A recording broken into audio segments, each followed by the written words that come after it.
2 lakh crore pass করতে চাই ইনশাআল্লাহ। আরেকটা সুখবর নেই, জামাতের সাথে শরীয়তপুর নড়িয়া উপজেলার ভূমকারা ইউনিয়ন বিএনপির অঙ্গ ও সহযোগী সংগঠনের উদ্যোগে নির্বাচনী মতবিনিময় সভা অনুষ্ঠিত হয়েছে। সোমবার 2 ফেব্রুয়ারি দুপুরে ভূমকারা ইউনিয়ন বিএনপির পার্টি অফিসে এই আয়োজন করা হয়। এ সময় নির্বাচনী সভায় বক্তব্য রাখেন শরীয়তপুর 2 আসনের ধানের শীষের মনোনীত প্রার্থী আলহাজ শফিকুর রহমান কিরণ।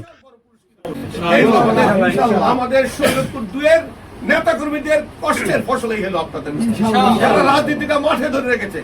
আমরা যারা ঢাকা রাজনীতি করছি, আমরা টাকা দিচ্ছি, অর্থ দিচ্ছি, তো মাঠের কর্মীরা, মাঠ যারা ধরে রাখছে, এই যে এরা মাঠ যারা ধরে রাখছে, এরা যারা মাঠ ধরে রাখছে, এরা এদের আয়োজনে উপস্থিত ছিলেন নড়িয়া উপজেলা বিএনপির সাবেক সভাপতি আলী হায়দার খান, সাবেক জেলা ছাত্রদলের সিনিয়র সহসভাপতি লিটন পেদা, নড়িয়া উপজেলা বিএনপির সহসভাপতি খান মোহাম্মদ নেসার উদ্দিন, ভূমকারা ইউনিয়ন বিএনপির সভাপতি এমদাদ খালাসি, সাধারণ সম্পাদক সাইফুল ইসলাম পেদা, সিনিয়র সহসভাপতি ইসাক মাহমুদ পেদা, যুগ্ম সম্পাদক হারুন চৌধুরী, শ্রমিক দলের কেন্দ্রীয় কমিটির সাংগঠনিক সম্পাদক মোহাম্মদ কামাল মাঝি, ইউনিয়ন যুবদলের সিনিয়র সহসভাপতি কবির উদ্দিন মুন্না, মোহাম্মদ আলী চৌধুরী সহ স্থানীয় বিএনপির নেতৃবৃন্দরা এই সময় উপস্থিত ছিলেন।